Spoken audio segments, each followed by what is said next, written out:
반갑습니다. 이 108배 성범이라고 합니다.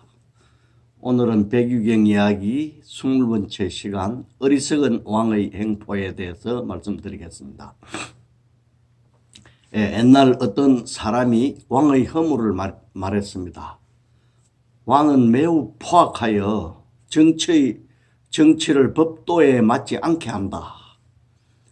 왕이 이 말을 전해 듣고 화가 났지만 누가 했는지는 알지 못했습니다.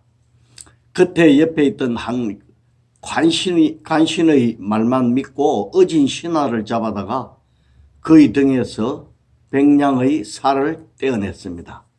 이를 본 한 신하가 그가 한 말이 아니라 다른 사람이 했다는 것을 증명하자 왕은 뉘우치고 천냥의 살을 구해다 그의 등에 붙여주었습니다.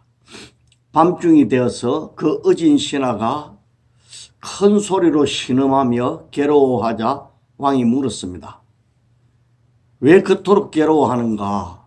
너희 몸에서 살을 백냥 베어냈지만 그 10배나 되는 천냥의 살로 갚아주었는데 그래도 만족하지 못하는가?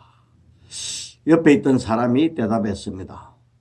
대왕이시여, 만약 왕자님의 머리를 잘라버렸다면 그의 목에 1000개의 머리를 갖다 붙여놓고서 왕자님이 살아날 것이라고 기뻐하시겠습니까? 그와 마찬가지로 이 사람도 비록 10배나 되는 살을 얻었지만 고통은 면할 길이 없습니다. 누군가가 자신을 비방하고 다닌다는 말을 전해 들었을 때 먼저 자기에게 실제로 그런 면이 있는지를 깊이 생각해 보고 나서 허물이 있으면 고치고 없으면 그냥 넘어가거나 또 그 일이 특별히 중요한 것이라면 자세히 조사해서 진실을 밝히고 난 다음에 일을 처리해야 합니다. 그런데 한쪽 말만 듣고 그 말이 진실인지 확인도 하지 않은 채 그 일을 사실로 인정해버리고 행동하면 어리석은 왕처럼 큰 실수를 저지를 수 있습니다.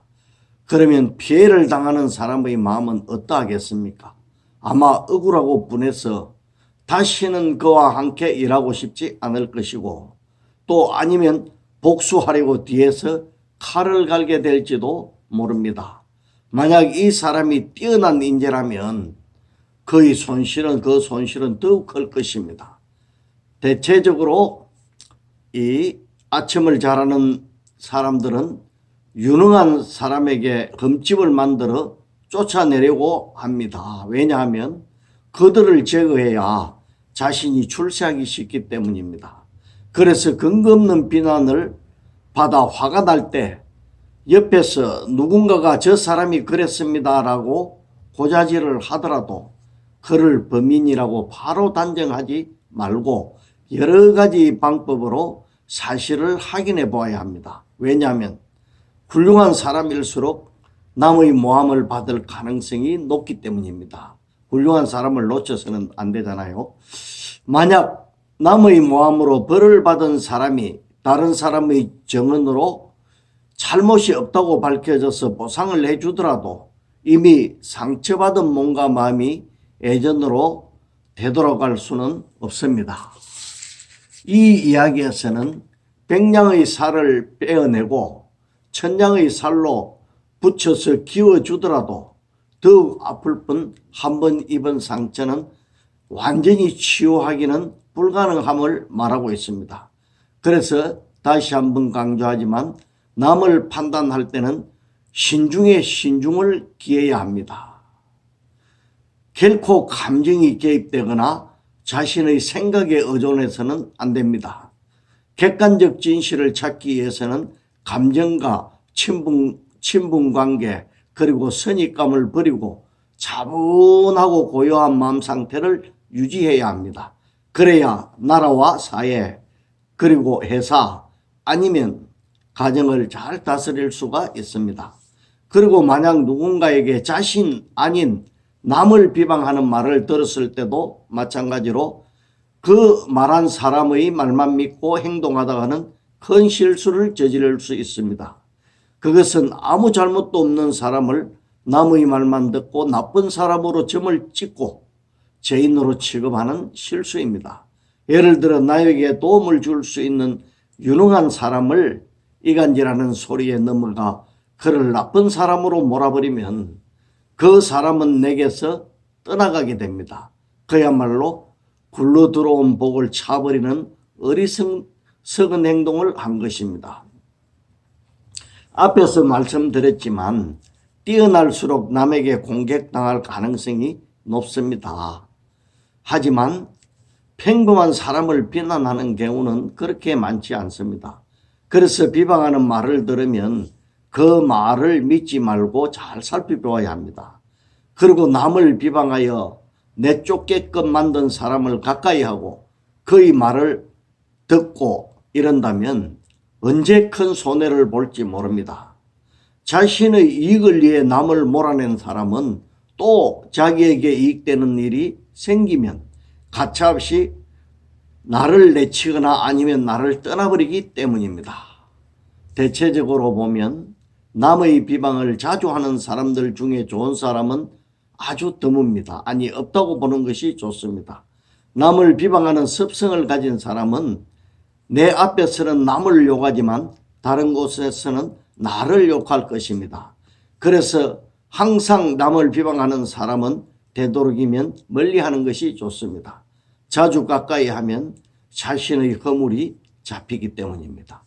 잘 살펴보면 보통 사람들 중에서도 남을 비난하는 소리를 좋아하고 또 동정하는 사람들이 많다는 점도 잘 참조해야 합니다. 그렇지만 남을 비방하지 않는 사람이 저 사람을 조심해라라고 말할 때는 특별히 주의해서 살펴보아야 합니다. 진심으로 나를 위해 하는 말일 가능성이 높기 때문입니다.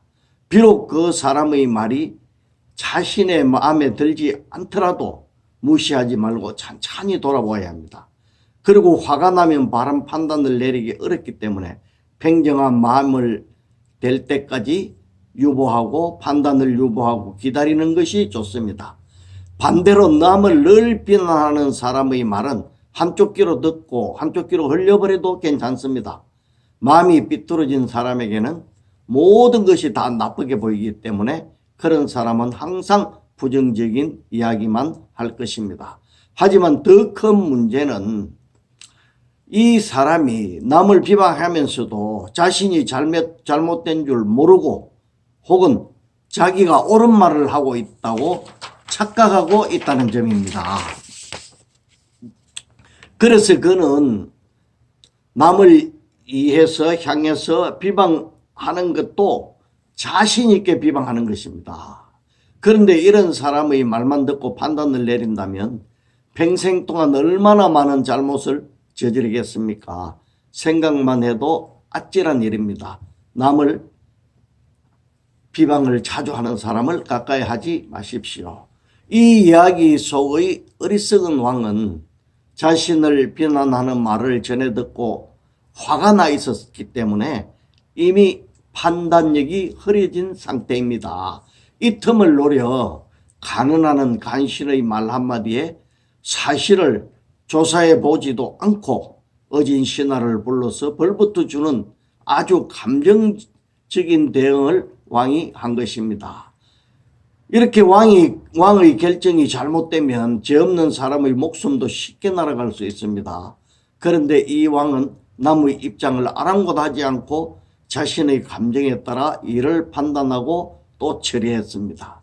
그리고 다른 사람이 벌받은 신하에게 아무 잘못이 없다는 증언을 하자 내심 부끄러워하면서 다시 어진 신하에게 후한상을 주었습니다.